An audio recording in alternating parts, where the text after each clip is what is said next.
একসময়ের দুর্ধর্ষ মিয়ানমার সেনাবাহিনীর ভেতরে এখন ফাটল দেখা দিয়েছে। সেনাদের গুপ্তচররা গোপনে গণতন্ত্রপন্থী বিদ্রোহীদের পক্ষে কাজ করছে। দেশটির মাত্র 1/4-ও কম ভূখণ্ড বর্তমানে সেনাবাহিনীর পূর্ণ নিয়ন্ত্রণ রয়েছে, এমন সব বিস্ময়কর তথ্য উঠে এসেছে বিবিসি ওয়ার্ল্ড সার্ভিসের এক অনুসন্ধানে।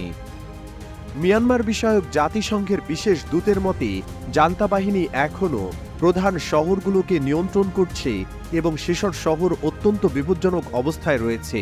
গত 12 মাসে উল্লেখযোগ্য বেশ কিছু অঞ্চলের নিয়ন্ত্রণ হারিয়েছে জান্তা।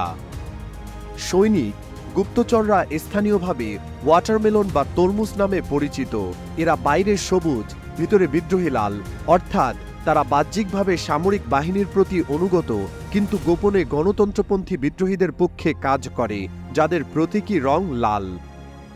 মধ্য মিয়ানমারে অবস্থান করা একজন মেজর জানিয়েছেন, সেনাবাহিনীর বর্বরতাই তাকে পক্ষ পরিবর্তনের জন্য প্ররোচনা দিয়েছিল। ছদ্মনাম জহ ব্যবহার করে ওই মেজর বলেছেন, আমি নির্যাতিত বেসামরিক ব্যক্তিদের লাশ দেখেছি, আমি কেঁদেছি। ওরা কিভাবে আমাদেরই জনগণের প্রতি এত নিষ্ঠুর হতে পারে। আমরা বেসামরিক নাগরিকদের রক্ষা করার জন্য রয়েছি, কিন্তু এখন আমরা মানুষ হত্যা করছি। এটি আর সেনাবাহিনী নেই, এটি এখন এমন এক শক্তি যা সন্ত্রাস করে বেড়ায়। জাতিসংঘ জানিয়েছে 2021 সালের ফেব্রুয়ারি মাসে সামরিক অভ্যুত্থানের মাধ্যমে সেনাবাহিনীর ক্ষমতা দখলের পর থেকে 20,000-এরও বেশি মানুষকে আটক করা হয়েছে এবং হাজার হাজার মানুষ নিহত হয়েছেন। এই আটক এবং নিহতদের প্রায় সবাই বেসামরিক।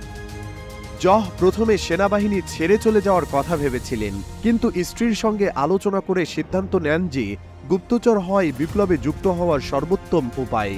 যখন নিরাপদ বলে মনে হয়, তখন তিনি বেসামরিক সশস্ত্র গোষ্ঠীগুলির নেটওয়ার্ক পিপলস ডিফেন্স ফোর্সেস পিডিএফ-এর কাছে অভ্যন্তরীণ সামরিক তথ্য ফাঁস করেন।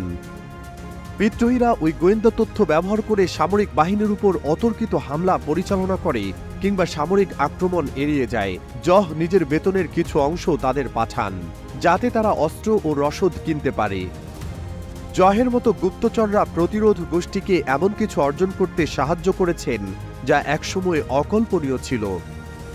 গত বছরের নভেম্বর মাসের মাঝামাঝি পর্যন্ত বিবিসি 14,000-এর বেশি গ্রামীণ গ্রুপের ক্ষমতার ভারসাম্য পর্যালোচনা করে দেখেছে যে সংঘাত শুরু হওয়ার প্রায় 4 বছর পর মিয়ানমারের মাত্র 21% ভূখণ্ডের পূর্ণ নিয়ন্ত্রণ রয়েছে সেনাবাহিনীর হাতে। অনুসন্ধানে জানা গেছে, জাতিগত বাহিনী এবং বিদ্রোহী সশস্ত্র গোষ্ঠীগুলোর জোট এখন দেশটির 42% ভূমি নিয়ন্ত্রণ করছে। অবশিষ্ট অঞ্চলের বেশিরভাগ অংশই প্রতিদ্বন্দ্বিতা রয়েছে জান্তা ও বিদ্রোহী বাহিনীগুলোর।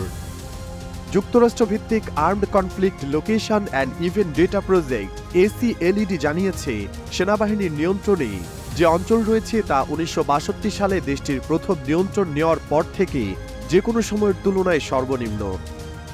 জাতিগত বাহিনী এবং বেসামরিক সশস্ত্র গোষ্ঠীগুলোর সমন্বয়ে অনুষ্ঠিত অভিযান সামরিক বাহিনীকে পিছু হটতে বাধ্য করেছে।